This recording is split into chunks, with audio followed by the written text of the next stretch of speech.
And IREV, the introduction of IREV through the Electoral Act of 2022 is meant to strengthen our electoral processes. This means that what is put on IREV should be able to match what the CTC, but from the documents before me, none of the documents match.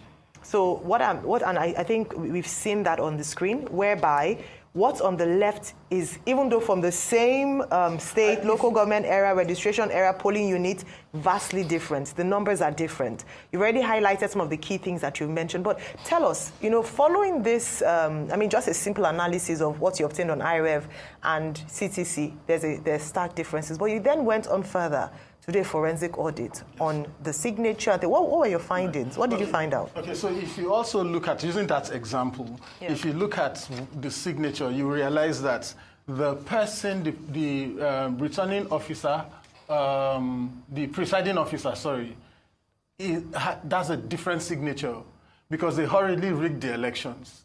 I mean, this is very appalling because what we normally see before now is that political parties rig elections through overvoting and other means and all that, maybe tearing ballot boxes or ballot papers and mutilating them. But this is institutional rigging perpetrated by INEC, and this should be a concern for everyone. So if you look at it, you'll see that the signatures are different. Not just that, we contacted one of the best forensic experts in handwriting in South Africa. He is the one who actually verifies whether Nelson Mandela's signatures are actually original since he passed. So he's the one who identifies that. So he's an expert, and this is his expert statement to us. The statement was released to us, or the examination report was released to us on the 29th of October, 2 days ago. And that's why we haven't come public, because we're waiting for that result to happen. Now, if you look at this is his report, right? Q1, Q2, Q3. You will identify that it was one person in INEC who sat down and did all this handwriting. According to the forensic report. According to the forensic report.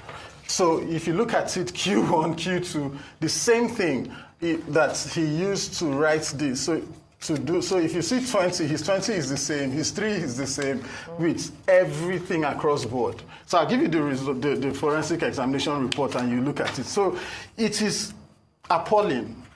And I think this should frighten everybody. If we do not want to practice a democracy, we should just say we don't want a democracy. We just want to appoint people to go and sit. We shouldn't be budgeting billions of naira to organize an election that INEC will bundle.